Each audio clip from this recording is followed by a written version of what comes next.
Après 3 jours de travaux, les lampions se sont éteints sur la première édition du Forum international de la diaspora. Les délégués venus de l'intérieur et de l'extérieur, à travers des panels, ont touché du doigt des difficultés auxquelles nos compatriotes sont confrontés. Des recommandations ont été faites dans ce sens pour améliorer l'investissement des Maliens établis à l'extérieur. La cérémonie de clôture était présidée par le ministre des Maliens établis à l'extérieur et de l'intégration africaine. C'était au Centre international des conférences de Bamako en présence de Hari Djoumatina. Jouant un rôle très important dans le développement du pays, la diaspora occupe une place majeure dans la vision stratégique des plus hautes autorités de la transition. Ces cadres d'échange de 3 jours, initiés par le ministère des Maliens établis à l'extérieur et de l'intégration africaine, à la faveur de la première édition du Forum international de la diaspora, a été l'occasion de passer au peigne fin les problèmes auxquels nos compatriotes vivant à l'extérieur sont confrontés. Les 3 jours de débat autour de 7 panels et une table ronde ont été sanctionnés par des recommandations. Sur le registre des recommandations, pendant 3 jours, une table ronde de haut niveau et 7 panels thématiques ont permis de croiser les expertises, d'échanger des idées et de partager des expériences et de formuler des recommandations ci-après. 1. Régionaliser le Forum international de la diaspora et favoriser les investissements croisés, notamment à l'échelle de l'AES. 2. Prendre des mesures idoines pour restaurer la confiance de la diaspora et mobiliser son potentiel. 3. Reconnaître la diaspora comme une entité administrative. 4. Créer des guichets uniques dans les missions diplomatiques pour faciliter l'accueil et l'accompagnement des porteurs de projets. Et ce que nous avons partagé ces derniers jours va bien au-delà d'un programme ou de panel.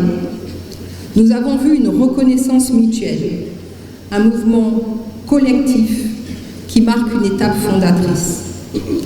Ce forum confirme que la diaspora malienne n'est pas en périphérie des enjeux nationaux. Elle est au centre, force d'innovation, levier de résilience, partenaire de solutions.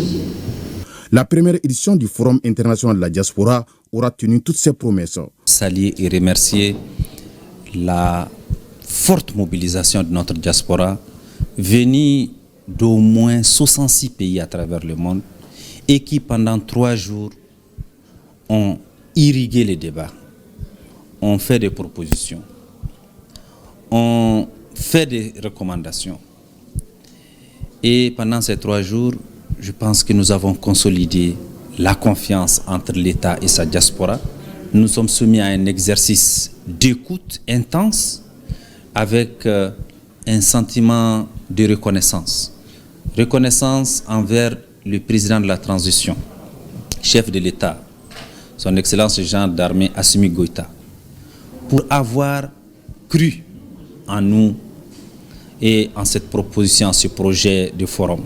Et reconnaissance envers l'ensemble des membres du gouvernement pour leur solidarité agissante à travers leur présence, aussi bien à l'ouverture qu'à la clôture. Et une mention de reconnaissance spéciale au ministre de l'AIS. Vous l'avez remarqué, ils ont été du début à la fin.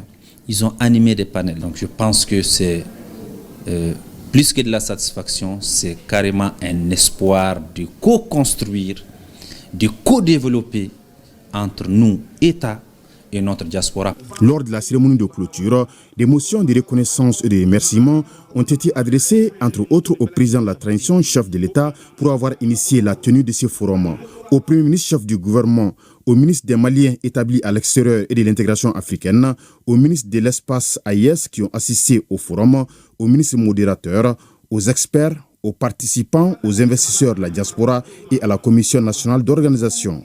À travers ces forums, le ministère des Maliens établis à l'extérieur et de l'intégration africaine inscrit durablement ses actions dans la dynamique des refondations nationales en cours.